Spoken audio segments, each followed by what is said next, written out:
Os estados e municípios vão ter 5 anos para zerar todos os precatórios, que são as dívidas do poder público reconhecidas pela Justiça. A decisão é do Supremo Tribunal Federal, que também mudou a taxa usada para corrigir os valores. A Adriana já faz planos para o dinheiro a que tem direito. Viajar, trocar de carro, acabar meus estudos. Há 14 anos, ela espera pelo pagamento de uma ação de reparação salarial que ganhou contra a Prefeitura de São Paulo. Eu espero que dessa vez a justiça seja feita mesmo e eles cumpram o que está sendo determinado pela lei. O Conselho Nacional de Justiça estima que as dívidas de estados e municípios com precatórios cheguem a 94 bilhões de reais. A maior conta é da Prefeitura de São Paulo, mais de 15 bilhões e meio de reais. É mais de 40% da receita anual. Já o estado de São Paulo deve o equivalente a 13% da receita. Muitos clientes desse escritório de advocacia morreram antes de receber o pagamento. Foi preciso criar um departamento só para cuidar da situação dos herdeiros. A gente já recebeu várias ligações, né, perguntando como vai ser, se vai ser bom, se vai ser ruim. Em 2013, o Supremo derrubou uma emenda constitucional que permitiu o parcelamento das dívidas em 15 anos.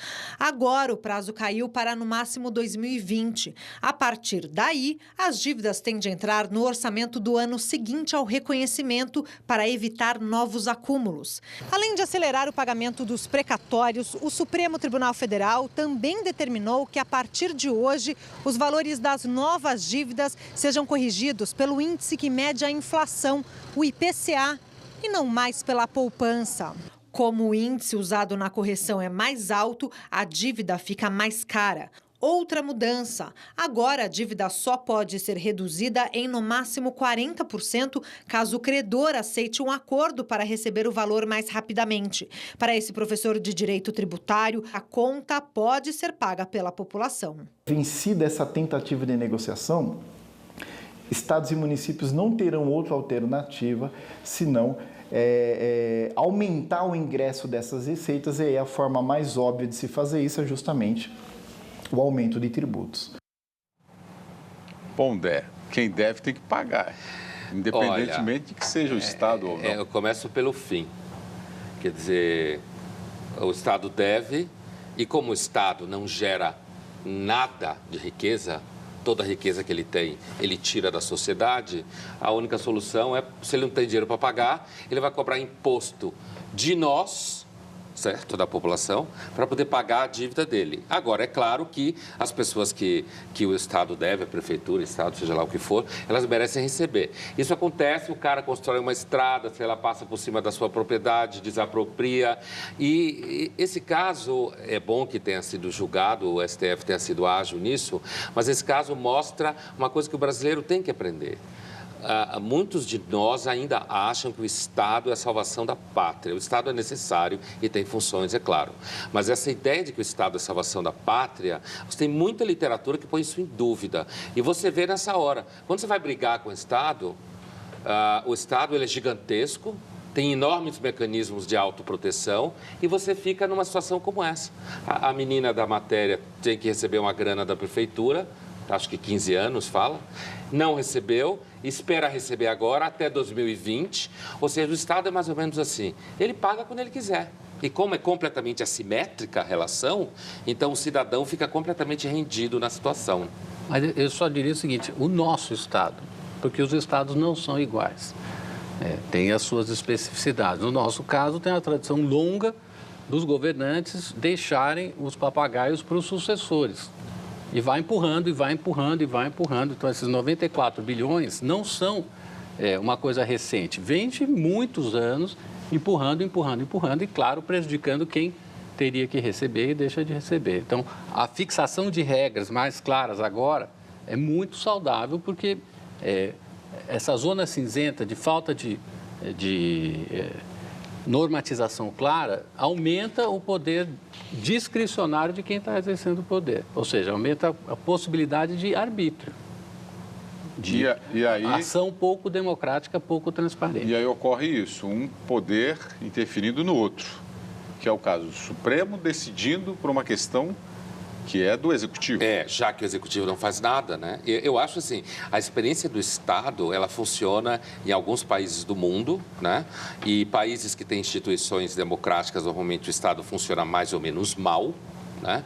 Agora, você tem sempre uma tensão entre um Estado maior, com maior controle sobre a economia e sobre a sociedade, estados que são menos grandes, digamos, menores e têm menor controle. No nosso caso, além de toda a legislação que atrapalha a atividade econômica, ainda tem isso que o Fernando falava, que é uma tradição de um Estado, na realidade, ineficiente, né? Em Belém, no Pará, uma escola estadual referência no Exame Nacional do Ensino Médio recebeu uma ordem de despejo. O dono do prédio, onde ela funciona, conseguiu uma liminar na justiça para ter o imóvel de volta. Hoje de manhã, alunos e pais, professores fizeram um protesto. Os alunos fecharam a Rua Presidente Pernambuco com carteiras escolares. Eles protestaram contra a desapropriação do prédio da Escola Estadual Tiradentes 2. Eles foram avisados no fim da semana passada. Já estava tendo várias provas marcadas, trabalhos, entendeu? E como que a gente vai para outra escola? Eu acho isso totalmente um descaso, um desrespeito. Pais de alunos também participaram do protesto. A Escola Tiradentes existe há 18 anos. Tem mais de 700 alunos do ensino fundamental e médio.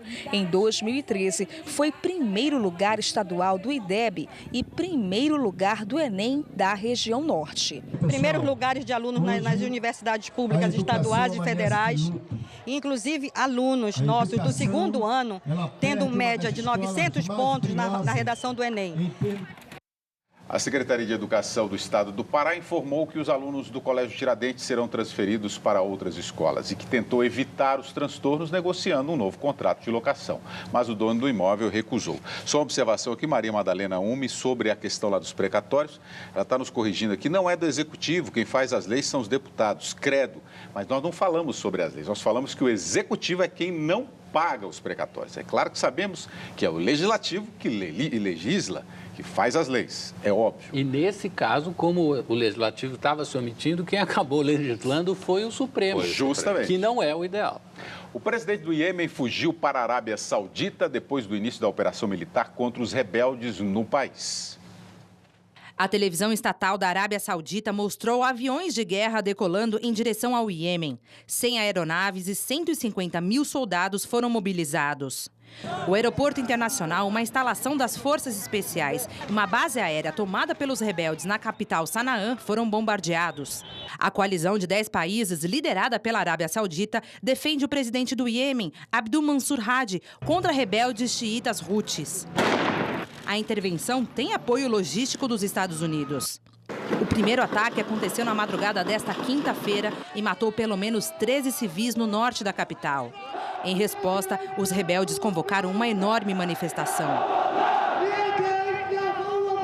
O Irã e a Síria condenaram os bombardeios. A Rússia pediu um cessar-fogo imediato. A situação no Iêmen se deteriorou desde que os rebeldes Houthi assumiram o controle da capital em setembro do ano passado. Em janeiro, a casa do presidente Hadi foi cercada e ele renunciou. Depois, ele fugiu para a cidade de Aden e recuou do pedido de renúncia. Ontem foi a vez de Aden ser tomada por rebeldes e o presidente fugiu para a Arábia Saudita. Daqui a pouco, família doa arquivos do jornalista Vladimir Herzog para a Universidade Estadual Paulista. E uma estátua de gelo com um coração de brinquedo chama a atenção para a importância da doação de órgãos.